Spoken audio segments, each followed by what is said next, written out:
Hello, students. Welcome to TCOM 408 Online. Dr. Mike Gerhard here, and you are watching online video number 16. In this video, we want to start talking about issues regarding the media and morally offensive content.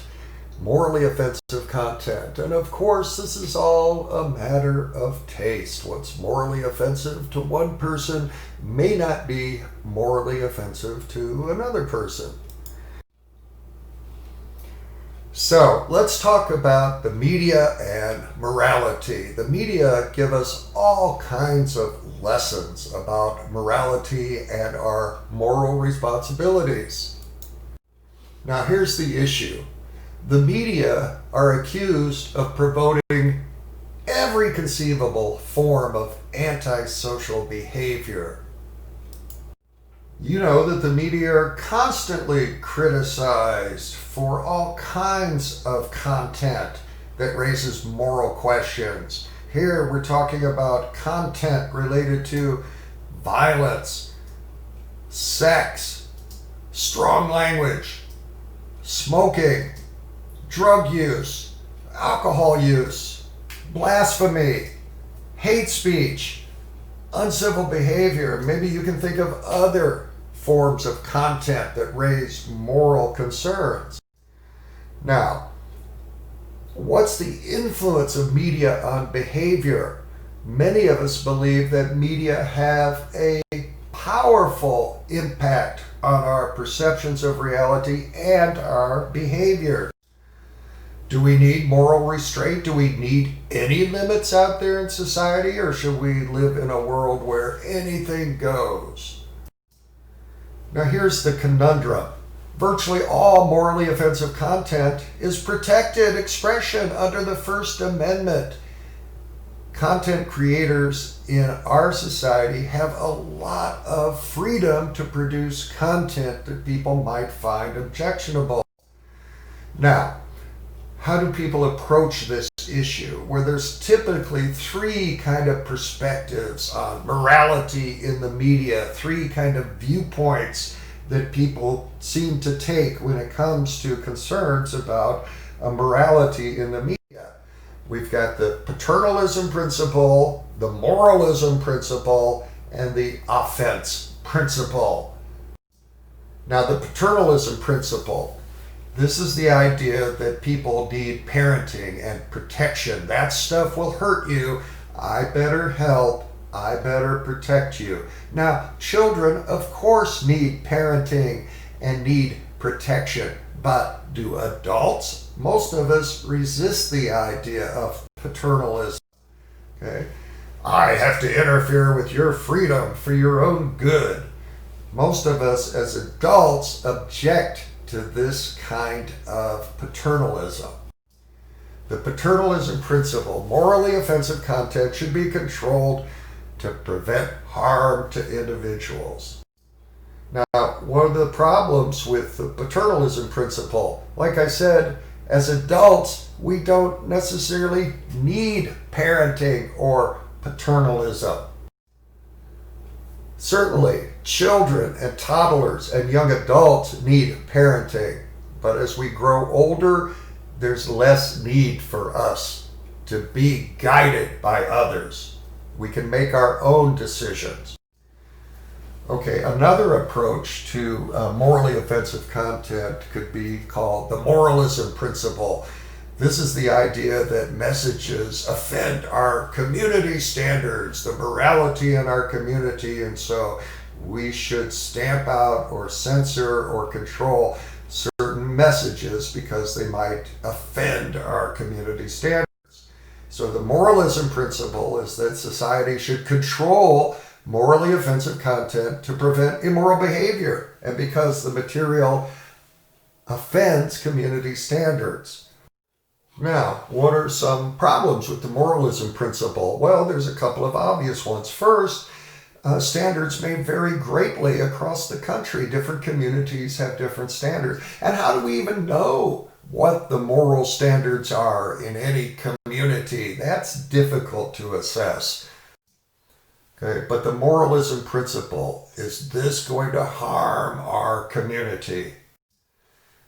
Okay, a third approach is the offense principle. This is kind of the idea, I'm personally offended by that material that I see in the media. I am offended. The offense principle, society is justified in restricting individual liberty to prevent offense to others. Now, what are the problems with this principle of being offensive? Well, is it my responsibility always whether you're offended? Don't we have ratings? Don't we have other ways to protect people from offensive content? And of course, this is very subjective. Okay, what offends one person may not offend another person equally. All right, so those are some of the viewpoints people will have to come at us and demand moral limits. But we could also make a case against moral limits, a case in support of freedom of expression and the marketplace of ideas. What would be some of the arguments we could make against having moral limits? Well, how about the value of individual autonomy? Let me make decisions, okay, about myself. I do not need parenting. How about the idea that consensus on what constitutes community standards is elusive? It's very difficult to figure out what the community standards are. How about the idea that community standards may vary tremendously? Okay, what's appropriate in one part of the country may be more inappropriate in another part of the country. The concept of offensiveness is really ambiguous. What's offensive? I personally am offended more by gratuitous violence than I am by erotica. But other people have different levels of offensiveness. Censorship is just plain wrong. We should support the First Amendment, the marketplace of ideas, the idea of artistic license and artistic freedom. How about the idea that artistic freedom is important and it has to be protected? Free and open marketplace of ideas, absolutely essential in a democratic society. So we shouldn't restrict messages, even if some people find them morally offensive. You could also argue that marketplace forces justify media content. We just give people what they want. We're just supplying a product.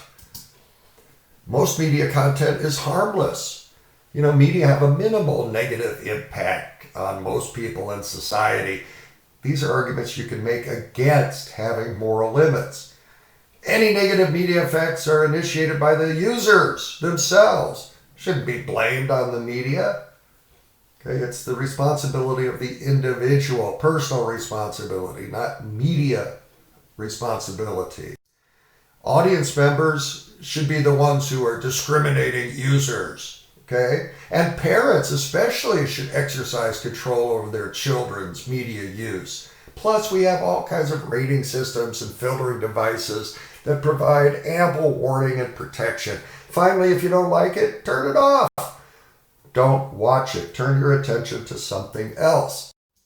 Now, morally offensive content. Yes, we have a lot of freedom in this country to produce content, but we know that freedom carries some kind of responsibility. Now, what would a deontologist, somebody like Immanuel Kant, say about morally offensive content? Well, Kant, of course, would look for the absolutes, the moral imperatives. What duty is paramount? To protect society, to protect freedom of expression, to protect the marketplace of ideas, to protect children. Okay, the absolutist approach, the duty-based approach, would look at these obligations and try and figure out which ones have the highest priority. How about a consequentialist, somebody like John Stuart Mill? How would they view the issue of morally offensive content? Well, somebody like John Stuart Mill may say, we care about the greatest good for the greatest number, so some form of limits may be justified. to reach this greater end or this moral good. How about something like virtue ethics and Aristotle's golden mean? How might that apply to the issue of morally offensive content? Well, I think we use the golden mean right now in terms of morally offensive content. And it's the rating system. That's the compromise. That's the middle ground, the rating system. Content ratings are a form of social responsibility, and they're designed to help us deal with these issues around the morality of the messages in the media content. Content ratings are a form of social responsibility. Now, are these a reasonable compromise? I think so. An aid to parents? Well, if they understand the rating system and use it, is it a violation of freedom of expression? In my mind, putting a label on something does not destroy the integrity of the basic message. Is it a smokescreen to cover excessive content? That's an interesting notion that we'll come back to in a little while. Anyway, be advised that the industry-generated, self-imposed content rating systems are a form of self-regulation that are very common, almost universal in the world of TV, film, music, comic books, video games, all sorts of media content. Content ratings. Ratings are an example of social responsibility in action. Social responsibility, again, is that ethical framework which suggests that an organization has an obligation to act for the benefit of society at large. And ratings, content ratings, is one of these obligations in terms of social responsibility. Be advised, no U.S. media industry has ever adopted a voluntary rating system. They've always done this after pressure from the government and from the critics, pressure and complaints about content. Now, many countries have their own television rating systems. This is not just here in the United States. Every country has some sort of rating system for its media content. It's important to make sure that the content ends up at the appropriate place, the appropriate audience. Now, what about our country, the United States? Well, the oldest ratings, come from Hollywood and the U.S. movie industry. The birth of the movie ratings came during the 1960s. During the 60s, the film industry in America sought to find a balance between preserving creative freedom and notifying people about film content. So, what happened before the 1960s, before the rating system? There was a lot of censorship in Hollywood prior to the 1960s. Maybe you've heard of this, the Motion Picture Production Code, also known as the Hays Code. We'll be talking about this old set of moral guidelines for Hollywood. But this was a set of industry censorship guidelines that governed the production of all movies in the United States from the 1930s to the 1960s. This was known as the Hays Code. You might not know this, but this man, Will Hays, this film censor for America, was actually a Hoosier. He was born in the little town of Sullivan, Indiana. All right, the Hays Code, a very severe form of censorship that occurred in this country for many years, and all movies had to be approved under this code before they could be released to the public.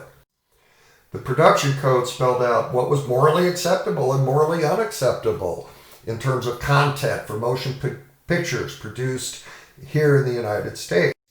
And the Hays Code covered all kinds of topics. It was very restrictive. It had lots of prescriptions regarding how you cover crime and violence, drugs, alcohol, sex, vulgarity, obscenity, even costume, dancing, profanity, religion, the flag. All of these topics were covered under the Hays Code. Now, in the 1960s, many U.S. filmmakers started ignoring the code. And producing some very strong content and controversial movies. So the industry shifted and adopted the idea of ratings back in 1968. Okay, so you're probably very familiar with these ratings for Hollywood and film, general audiences, take the kids, PG, know the kids, PG-13, see it with your kids, R movie, think before taking your kids, and NC-17, definitely hire a sitter, but exercise responsibility. Now, the MPAA, the Motion Picture Association of America, says that by providing clear, concise information, movie ratings provide timely, relevant information to parents, and they help protect the freedom of expression of filmmakers and this dynamic American art form. So it's a balancing act. How do you protect children while protecting freedom of expression? Well, we do this right now by providing movie ratings to make sure that the content reaches the intended audience. So we've got these categories: G, PG, PG-13, R, and NC-17. Now, please be advised that the Motion Picture Association of America ratings have evolved. They've changed over the years. We've seen the addition of the PG-13 rating and the elimination of the X rating. So what about the PG-13 rating? Well, we can give credit to Steven Spielberg for coming up with that. You know, he had produced films in the mid-'80s like Indiana Jones and the Temple of Doom and Poltergeist that were rated PG, but did have a little bit more violence and gore than some parents found acceptable. So Spielberg came up with the idea of PG-13. Okay? All the complaints led Spielberg to suggest a new rating to the MPAA for films that have too much adult content to be rated PG, but not quite enough to be rated R. So the MPAA introduced the PG rating back in 1984, and that indicates that some material may be inappropriate for children under 13. All right, what about the X rating? In the rating system's early years, there was this X rating, and it was applied to films like Midnight Cowboy and A Clockwork Orange. And these were adult films, but they were understood to be non-pornographic. Yet they still got this X rating. Now, the porn industry also co-opted this X rating. It wasn't trademarked. And so the X rating and that hyperbolic triple X soon became a synonym for pornography in American mainstream culture. X-rated. Now, in 1990, the motion picture industry introduced the rating NC-17, no children under 17 admitted. And that's now the official rating for adult-oriented films that bear the MPAA seal. We no longer have an X rating. We've replaced that with the NC-17 rating. So who decides the ratings? Well, it's actually a panel of parents. Ratings are assigned to an independent board of parents with no past affiliation to the movie business. Their job is to rate each film as they believe a majority of American parents would rate it, considering the relevant themes and the relevant content. The ratings are determined by a panel of parents. For more details, go to the MPAA website and learn about the history of the ratings and what each rating means. Now, if you want a critical take on the ratings, go watch the documentary, This Film Is Not Yet Rated. This is a documentary about the MPAA's rating system and its effect on American culture, and it points out some flaws. The film discusses disparities in ratings between Hollywood and independent films, between homosexual and heterosexual sexual situations, between male and female sexual depictions, and between violent and sexual content. It takes a critical look at the rating system. Now, in the next video, we'll talk about all kinds of other ratings schemes developed to protect children in our society. We rate music We rate comic books. We rate video games. And of course, we rate television shows. And in the next video, we'll talk about those different rating systems. And we'll also look at the pros and cons of having rating systems. So that's all I've got in this lecture, an introduction to morality in the media and the rating systems for the movie industry. Continue, please, to take good care of yourselves, and we will see you again soon. So long for now.